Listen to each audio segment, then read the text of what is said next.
Oi, meus amigos, boa noite.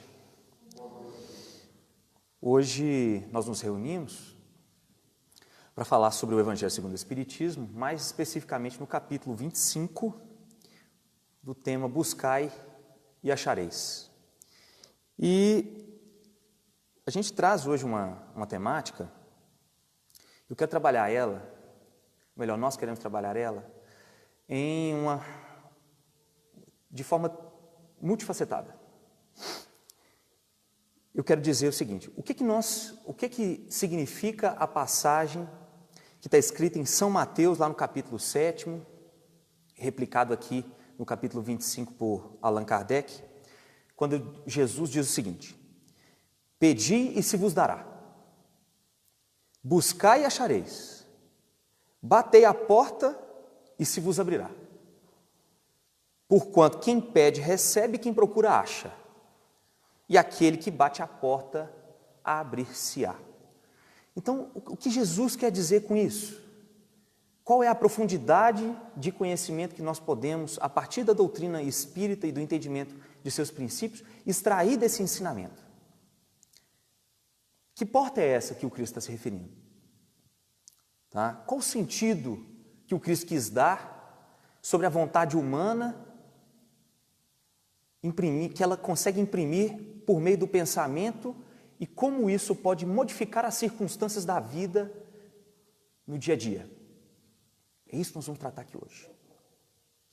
Então, o foco do nosso encontro: compreender como que a vontade pode influenciar para o bem e para o mal os acontecimentos da minha vida. E como que os eventos felizes ou infelizes que vêm no meu dia a dia são apenas o efeito de uma lei de ação e reação a partir daquilo que eu mentalizo, a partir daquilo que eu desejo dentro do meu dia a dia e que vem por se concretizar como um acontecimento da minha vida. É isso que eu quero tratar aqui hoje. Foco número 1. Como que o homem tem solicitado? Então, se eu peço e vou obter, se eu busco e venho a achar, então isso quer dizer que a minha vontade venha a se concretizar. Mas então, como que eu tenho solicitado o auxílio divino nos dias de hoje? A resposta é uma visão puramente materialista. A maior parte das pessoas, mesmo aquelas que têm a crença na vida após a morte, inclusive os cristãos de um modo geral, a maioria de nós tem uma visão material do que se deve pedir a Deus, do que se deve pedir, do que se deve solicitar aos espíritos superiores ou mesmo a Jesus. É bem verdade que a vida no nosso mundo, ela pressupõe uma necessidade material. Para a gente sobreviver aqui, nós precisamos da essência material. Precisamos de casa para viver, precisamos de trabalho, de dinheiro, etc. Precisamos da matéria. O problema é quando nós entramos numa luta, ou seja, numa divagação entre vida espiritual versus vida material, e passamos a colocar a vida material primordialmente dentro dos pedidos que eu faço para a providência. Nossa sociedade é uma sociedade materialista, isso é fato. Nós conseguimos ver isso quando alguém dá parabéns para a gente. Parabéns para você. Né? Você tem muito dinheiro, você seja muito rico, muita felicidade para você. Então a felicidade, ela passa, nos dias de hoje, a ter uma conotação material. Nós passamos a propagar um pensamento, um pedido, uma invocação puramente material daquilo que queremos junto à divindade. Chegamos às vezes até ao absurdo de, como eu disse, em algumas crenças, em alguns crédulos, acreditarem que o simples fato de eu crer na divindade, de eu crer em Jesus, me leva ao sucesso material. Então é dessa forma que nós temos solicitado o auxílio divino na atualidade. Impressionante. Algumas vezes parece que Deus até virou um mercador, que as pessoas fazem um escambo com Deus. Às vezes eu falo assim, oh meu Deus do céu, me faz ganhar na lotomania, né? E aí eu vou ajudar muita gente. Tem gente que pede absurdos, tudo de forma material. Essa é a visão que nós temos hoje no intercâmbio de pedidos entre os que estão encarnados com a divindade, com Deus. E muitas vezes nós nos preocupamos tanto em ser os provedores, colocamos a nossa atenção tão focada em construir questões puramente materiais, numa relação de mercância com Deus, que nós esquecemos da providência. A gente esquece da providência. Eu quero lembrar Salmo 23. O que está escrito lá? Lá fala assim, o Senhor é meu pastor, nada me faltará. Tem um ensinamento dentro dessa frase. Esse nada me faltará não é que a providência vai me dar tudo que eu quero, tudo que eu desejo, mas aquilo que me é necessário para a consecução, a execução, para o exercício das finalidades da minha vida. E a finalidade da minha vida não é a matéria. A matéria é uma ferramenta, como muito bem disse o meu amigo Gilberto aqui, na sua explanação do livro Pão Nosso. A matéria é uma ferramenta, ela é um conduíte. Ela me leva a uma finalidade. A minha finalidade é a evolução. É dessa forma que nós temos estabelecido o contato com Deus na atualidade. Eu quero ler uma parte aqui, que também está no Evangelho, lá em São Mateus, no capítulo número 10, versículos de 9 a 15. Ela fala o seguinte: não vos afadigueis por possuir ouro ou prata, ou qualquer outra moeda em vossos bolsos. Não prepareis nem um saco para o caminho, nem duas roupas, nem sapato, nem bastão, porque aquele que trabalha merece ser alimentado. Num primeiro momento, quando lemos essa passagem, parece que Jesus está negando o valor do trabalho. Essa interpretação, obviamente, é errônea. Ela vem a ser esclarecida com a chave que o Espiritismo traz por meio de seus princípios e suas explicações, muitíssimo profundas, para poder aclarar, esclarecer o que o Cristo quer realmente falar disso aqui. Ele não está dizendo que, por óbvio, que eu não tenho que me preparar diante das provas da vida, das atividades da vida. Eu tenho que me preparar. Mas a essência do ensinamento do Cristo aqui é de que aquele que está se colocando em trabalho junto à providência, ele é naturalmente, fisicamente abastecido. A sustentação física, ela vem naturalmente por uma lei do trabalho, se o trabalho for digno. Então, muitas pessoas ficam aguardando, então elas pedem, né, elas fazem um rogativo a Deus, elas falam assim, oh meu Deus, me possibilita o trabalho, me possibilita uma atividade benemérita, cristã, para eu poder exercer o melhor que tem em mim. Aí a atividade vem. Mas ele não entra no trabalho. Então, esse é um grande chamado que Jesus faz. Passando agora aqui, então esse é o primeiro foco da nossa exposição de hoje. Essa é a forma, é o modelo que nós temos entrado em contato com Deus, com a divindade hoje em dia. Por óbvio, é uma visão materialista e errônea.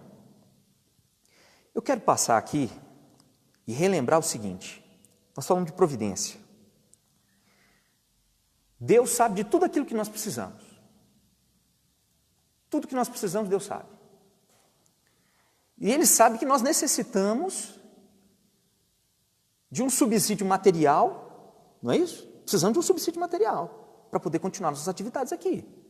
Porque se eu não tiver as ferramentas necessárias para dar execução no meu trabalho, eu não consigo atingir a finalidade da obra. Não é isso? Não é isso que está nos textos? Ele sabe de tudo isso. Como que esse mecanismo funciona? Por meio da providência. O que é providência? Allan Kardec, de uma forma magistral, no capítulo 2, a Gênese, fala o seguinte: achamo-nos constantemente na presença da divindade. Nenhuma das nossas ações lhe podemos subtrair ao olhar. O nosso pensamento está em contato ininterrupto com o seu pensamento. Havendo, pois, uma razão para dizer que Deus vê os mais profundos refolhos do nosso coração. Estamos nele, como ele está em nós. Palavras do Cristo. E para entender a solicitude dele para com as criaturas, não precisa Deus lançar então o olhar lá do alto da imensidade. Porque as nossas preces para que ele ouça não precisam transpor o espaço. É um contato contínuo entre as criaturas e Deus. Então, toda vez que eu faço uma solicitação, conforme Allan Kardec tem nos ensinado aqui, isso é um comentário de Allan Kardec, no livro A Gênese. Eu tenho uma resposta natural da divindade por meio da providência. Ele completa: os nossos pensamentos são como sons de um sino que fazem vibrar todas as moléculas de ar ambiente. Então nós chegamos aqui num ponto que eu gostaria de trabalhar. Como que os nossos desejos, como que as nossas vontades e o nosso contato com a divindade, ao pedir para poder obter alguma coisa, como que isso constitui um manancial de poder? Como que isso pode ser um dínamo para poder construir algo positivo na minha vida? Nós somos como se fosse uma estação de rádio. Nós que estamos encarnados nesse momento, nós somos uma estação emissora de ondas. Que ondas são essas? As do pensamento, da vontade.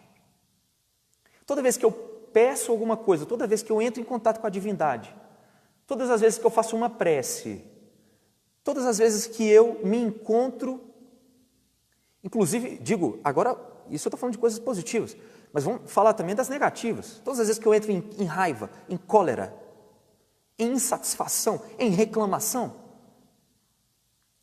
eu emito ondas que se propagam no ambiente em que os desencarnados, as criaturas, vão se sintonizando comigo de acordo com as minhas inclinações.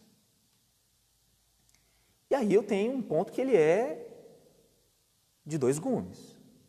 Se eu me sintonizo, se eu emito ondas que são positivas, por meio da prece benéfica, por meio de pedidos, digo, elevados, junto à criação, eu sou atendido nisso. Mas do mesmo modo, sou atendido também quando lanço ao espaço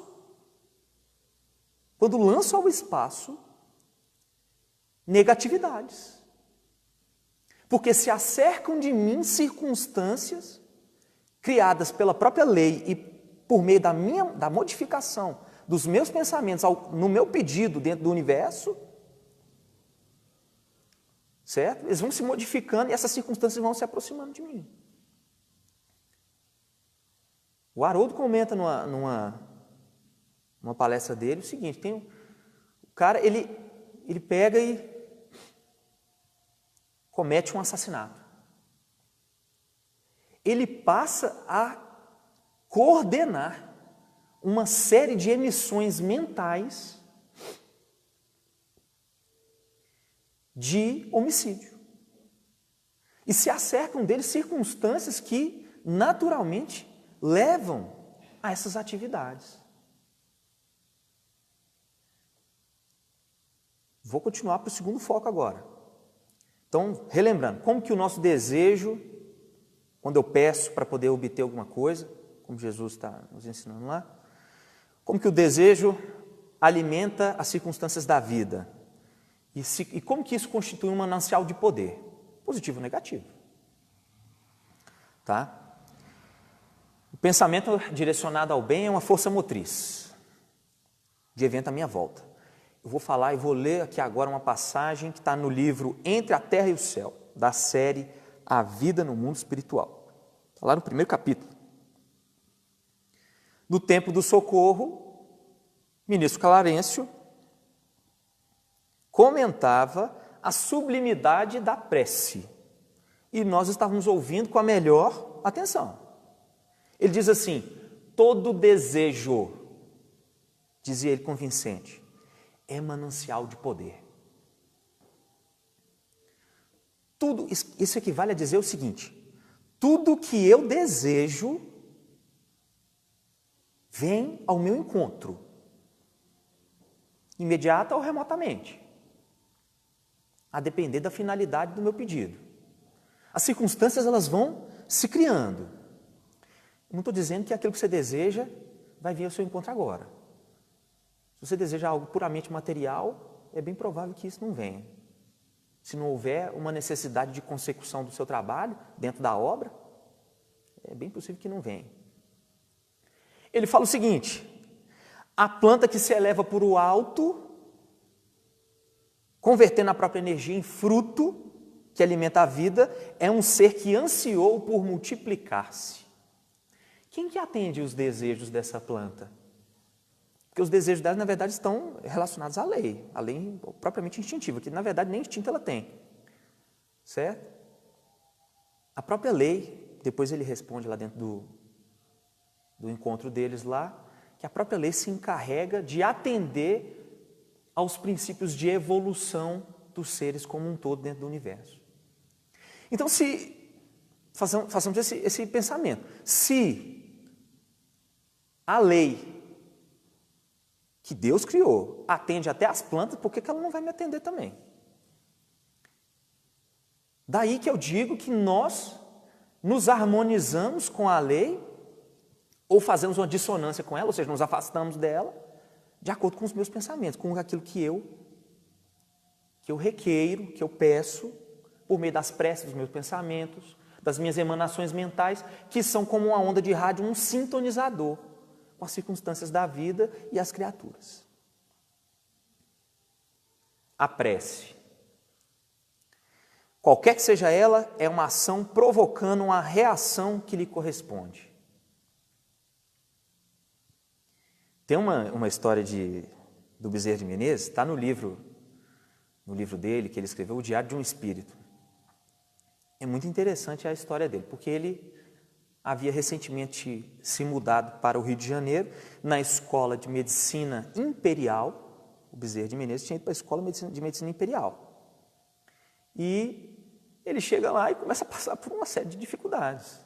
Dificuldade em cima de dificuldade, e ele vai e faz uma prece. Ele fala assim: oh, meu Deus, tem que me ajudar, porque para eu continuar o meu trabalho, para eu continuar minhas atividades, eu efetivamente tenho que ter pelo menos alguma ajuda. Ele se põe efetivamente dentro do trabalho. Conhecedor de latim, que era, passa a dar aulas particulares, mas não vem nenhum aluno. Interessantíssimo isso, não vem nenhum aluno. Aí ele faz a prece e tal, pede, roga uma vez, roga 2, 3, 4. E um belo dia ele está dentro da casa dele lá, bate a porta, ele estranha, eu não estou esperando ninguém, não tem nenhum aluno. Bate lá, ele é um rapaz muito novo. Fala assim: tudo bem, o senhor é o doutor Bezerra de Menezes? Sou eu, sim. O senhor dá aula de latim, outras coisas mais? Eu dou aula. Então, eu estou precisando de umas aulas, que eu estou muito mal. Será que o senhor não poderia me auxiliar? Não posso, é claro, vamos fazer as aulas. Ele falou: não, então tudo bem, então está aqui o adiantamento de 6 meses de aula. Toma aqui, 6 meses de aula. Eu, não, rapaz, eu não posso aceitar isso. Bezerra de Menezes fala. Eu nem dei aula para você ainda. Ele fala, não, mas é porque meu pai me dá essa mesada aí sempre. E se eu não pagar esse negócio aqui para o senhor agora, se eu não me compromissar nesse momento aqui agora com o senhor, eu vou acabar gastando esse dinheiro com bobagem, é melhor eu pagar a aula. E ele, muito consternado, muito até combalido daquela situação, aceita. Então, tudo bem. Ele aceita o dinheiro, e o dinheiro era necessário para a consecução das tarefas dele. É um atendimento. O aluno nunca mais retornou. Ele nunca soube nem quem que era o aluno. E nunca mais teve notícia desse aluno. Esse aluno nunca fez nenhuma aula. Não vai saber por que forças do universo, a partir do pedido dele, essa pessoa, obviamente física, foi conduzida ali por uma sugestão, certo? Obviamente por uma necessidade dele também, das aulas, por ser um aluno relato, mas acabou adiantando ali um dinheiro que era necessário ao outro irmão dele também. Então é uma história que exemplifica um pouco essa questão do poder e da ação do pensamento e da prece.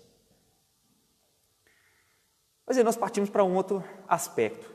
E os desejos banais que nós temos? Porque todos nós, invariavelmente, alimentamos o mal dentro de nós. Isso é uma verdade. Todos nós alimentamos. Alimentamos um sentimento de rancor, alimentamos um sentimento de vingança, uma insatisfação com o local de trabalho, alguém que nem sempre é muito afável conosco e nós acabamos por evitar a presença daquela pessoa. Não é? Como que funciona as atividades, como que funciona a energia do meu pensamento, daquilo que eu acabo por invocar, às vezes até inconscientemente, ao meu redor, e como isso influencia a vida? O ministro fala o seguinte: quando alguém nutre o desejo de perpetrar uma falta, está invocando forças inferiores, mobilizando recursos pelos quais se responsabilizará. Através de impulso infeliz da nossa alma, muitas vezes descemos a desvairadas vibrações de cólera, de vício, e de semelhante posição é muito fácil que nós caiamos no enredado poço do crime, em cujas furnas nos ligamos de imediato. É grave isso. Porque se nós somos, lembrando agora o conceito que demos, quando a gente irradia uma prece, um pensamento, seja ele positivo ou negativo, nós somos como se fosse uma rádio. Então nós emitimos ondas, e essas ondas atraem circunstâncias e criaturas, ou seja, desencarnados, que estarão a nosso favor se os nossos pensamentos são benéficos, mas estarão contrariamente às nossas atividades se, por algum acaso, o nosso pensamento for negativo. Então toda a nossa aspiração movimenta energia para o bem e para o mal. E a direção dessas energias que nós movimentamos em torno de nós, por meio da prece, das invocações que fazemos, sejam positivas ou negativas, são nossa responsabilidade.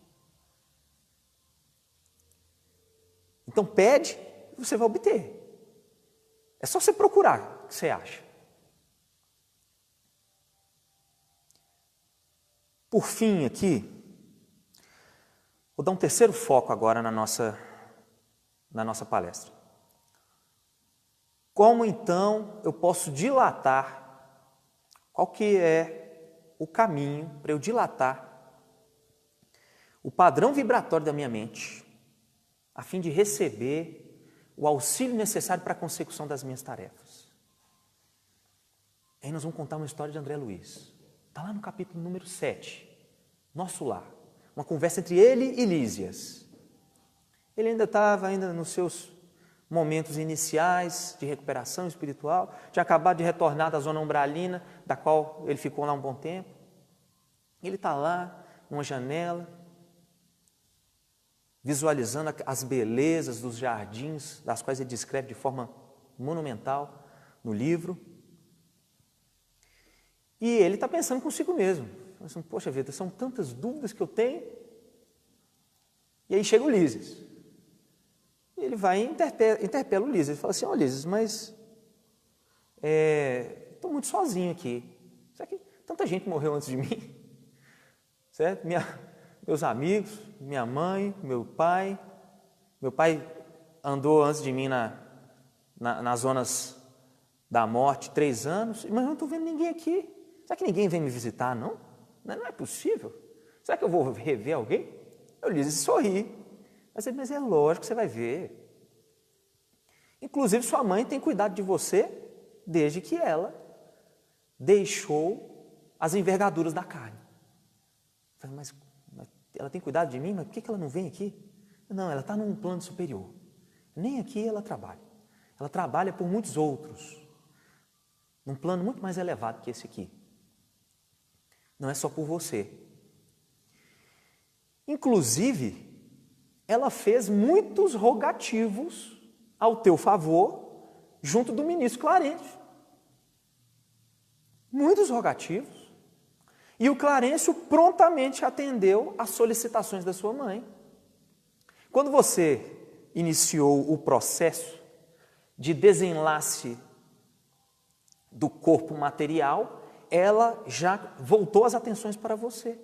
Então, corações fraternos ao teu já estavam cuidando de você. E ela fez esse rogativo para o Clarencio. Quando você desencarnou e foi para as zonas umbralinas, que é isso que acontece lá, quem tiver um interesse maior não conhecer a obra, pode ler Nosso Lar. Então, quando você desencarnou, Clarencio te achou facilmente. Foi muito fácil te achar. Atendendo os rogativos da sua mãe, rogativos superiores. O difícil foi você receber o auxílio, a ajuda. Você ficou 8 anos, mais de 8 anos, dentro da zona umbralina. Vou ler essa parte aqui. Quando alguém deseja algo ardentemente, já se encontra no caminho de realização. Tem você, nesse particular, a lição do próprio caso, André. Muitos anos a fio, você rolou como uma pluma, albergando o medo, as tristezas, as desilusões. Mas quando você mentalizou firmemente a necessidade de receber o auxílio divino naquela zona mais baixa, você dilatou o padrão vibratório da mente e alcançou uma visão de socorro. Os olhos de André ficaram brilhantes, esclarecimento recebido. Ele disse assim, então, eu vou pedir então, eu entendi, né? O André disse assim, eu entendi então. Foi porque eu solicitei, eu fiz um pedido à divindade de socorro sincero. E foi só a partir daí que o ministro Clarencio pôde me atender. Foi o que André Luiz concluiu. E como ele ainda não havia visto a mãe dele, ele falou assim, não, então eu vou desejar o seguinte, com todas as minhas forças, que a minha mãe vai vir me ver. Ela virá, ela virá. A Elisa sorri com inteligência para ele, diz assim, como quem previne, né? Muito generoso, ele fala assim, convém não esquecer que toda realização nobre exige 3 requisitos fundamentais, André. Em primeiro lugar, desejar. Em segundo, saber desejar. Em terceiro, merecer. Ou, por outros termos, uma vontade ativa, um trabalho persistente e um merecimento justo. Então, eu tenho que ter a vontade dentro de mim, saber o que essa vontade representa dentro de mim quando eu entro em contato com a divindade. E, por fim, merecer receber esse auxílio do qual estou requerendo. Eu tenho uma tríade, é quase uma fórmula, um triângulo. Eu parto aqui, então, para a nossa finalização, para entendermos o que é o pedi e obtereis. Eu chamarei da fórmula de Emmanuel para o sucesso da busca da felicidade. Está lá no livro Pão Nosso, inclusive foi lido aqui hoje. Capítulo é 179, se não me engano. No emaranhado de lutas e débitos da experiência terrestre, é imprescindível que o homem aprenda a pedir caminhos de libertação da antiga cadeia de convenções sufocantes, dos seus preconceitos, das dedicações vazias e dos hábitos cristalizados. Eu remonto à primeira parte do foco que nós fizemos. Então, nós fazemos pedidos, fazemos rogativos à divindade com finalidades ignóbeis, finalidades materiais, como se as relações e os intercâmbios entre o céu e a terra fossem uma mercância. Certo? Parte 2. É necessário desejar com força a decisão da saída do escuro cipoal em que a maioria das criaturas perdeu a visão dos interesses divinos. Saber desejar. Então, entendendo, me conhecendo, sabendo quais são as necessidades do meu espírito de evolução, que eu saiba pedir, primeiro é querer pedir, que eu saiba pedir o que é necessário para mim dentro da senda evolutiva da qual eu estou inserido. Pedir provas, solicitar auxílio, requerer o acompanhamento diuturno, porque ele é diuturno se você assim merecer, dos espíritos superiores. Essa é a essência do pedir e obtereis. Emmanuel finaliza. Não basta rogar sem rumo, procurar sem exame, agir sem um objetivo de elevação. Peçamos ao Senhor, portanto, a nossa libertação da animalidade primitivista e busquemos a espiritualidade sublime, trabalhando por nossa localização dentro dela. Estabeleçamos, eu vou traduzir, estabeleçamos uma relação com Deus, com a divindade e as leis as quais Ele estabeleceu, dentro da finalidade da criação. Solicitar o auxílio, a ajuda, para eu poder evoluir, para poder me dar forças. É essa a essência do pedir e obtereis, me dar forças para poder superar os obstáculos do dia a dia, porque eles vão vir. O homem, por exemplo, que tem um pensamento negativo e fala para si mesmo, oh meu Deus, me ajuda a retirar esse pensamento de mim, ele está no caminho certo. É essa a essência do pedir e obtereis, querer, desejar, saber pedir, saber desejar e merecer a ajuda, se colocar numa posição de ser ajudado. O ministro,